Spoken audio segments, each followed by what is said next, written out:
Welcome to நடந்தது என்ன, கோ-பிரசன்டட் by Patanjali கேஷ்காந்தி. நான் விக்ரம். ஒரு மாவட்டத்துக்கு புதுசா ஒரு எஸ்பி சார்ஜ் எடுக்கிறாருன்னா மொத்த வேலையை அவர் பழைய கேஸ் ஃபைல்ஸ் எல்லாம் தூசு தட்டி எடுப்பார். இது எதுக்குன்னா அந்த டிஸ்ட்ரிக்ட்ல என்னென்ன மாதிரியான கிரைம்ஸ் அதிகமாக நடக்கும், யார் யாரெல்லாம் இந்த கிரைம்ஸை அதிகமாக பண்ணக்கூடிய ஆட்கள்ங்கிற ஐடியா அவருக்கு கிடைக்கும். அப்படி பார்க்கும்போது கண்ணில் மாட்டின ஒரு கேஸ் ஃபைல் தான் திருச்செந்தூர்ல தனலட்சுமி கேஸ். 2 வருஷத்துக்கு முன்னாடி கோயிலுக்கு போயிட்டு வரேன்னு போன தனலட்சுமி வீடு திரும்பவே இல்லை.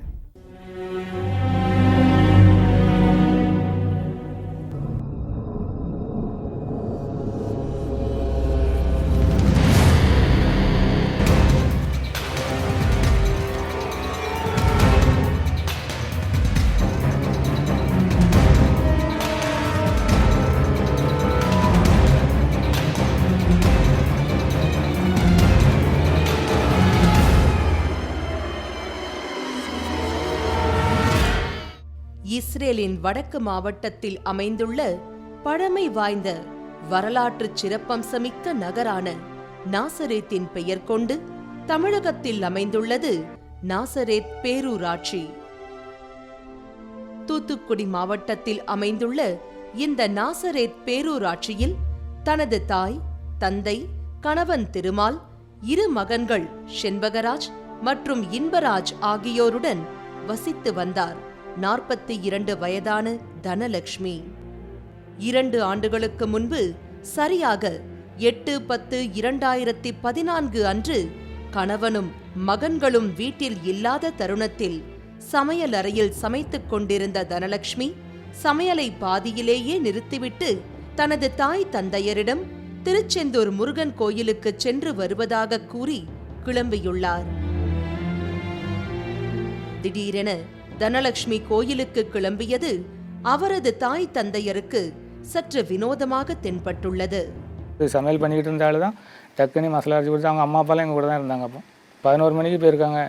11 மணிக்கு காலையிலே 11 மணிக்கு போயிருக்காங்க. சாப்பாடு செஞ்சுட்டு இருந்தவங்க தான் செய்யுங்க, இப்போ வந்துடுறேன் அப்படின்னு சொல்லிட்டு போனாலும் தான் கோயில் போயிட்டு வந்துடுறேன்ட்டு போயிருக்காங்க. அன்றைக்கி வந்து சந்திர கிரகணம், அந்த நட போட்டிருக்குமே அப்படின்னு சொல்லி அவங்க அம்மா சொல்லும்போது, இல்லைன்னா கோயில் போயிட்டு நட திறந்தோடனே சாமி முட்டு வந்துடுறேன்னு சொல்லிட்டு போனாலும் தான் அதுக்கு வரவே இல்லை. காலையில் சென்ற தனலட்சுமி மாலையாகியும் வீடு திரும்பவில்லை. கோயிலுக்கு சென்ற தனலட்சுமியின் செல்போன் ஸ்விட்ச் ஆஃபில் இருந்ததால் அவரது குடும்ப உறுப்பினர்கள் சற்று பதற்றத்திற்கு உள்ளானார்கள்.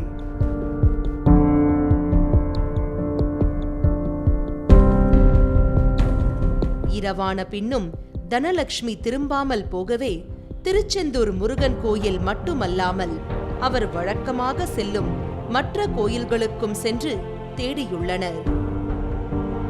எங்கு தேடியும் தனலட்சுமி கிடைக்கவில்லை.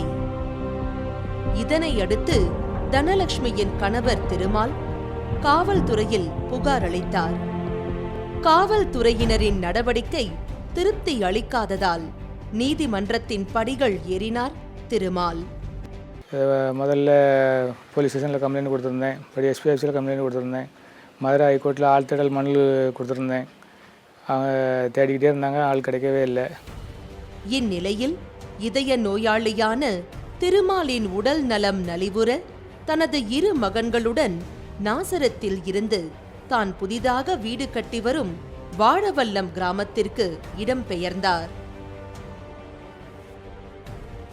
நாங்களும் எங்கள் சொந்தக்காரங்கள் எங்கள் தெரிஞ்ச ஆட்கள் வீடு மூலியமாக வெளியிலோடி கோயில்கள் எங்கே வந்திருக்காங்களா போயிருக்காங்களான்னு நாங்கள் தேடிட்டு இருக்கோம். கோயிலுக்கு போகிறேன்னு சொல்லிட்டு போனதுனால ஒவ்வொரு கோயிலாக போய் தடை செஞ்சுருக்கோம்.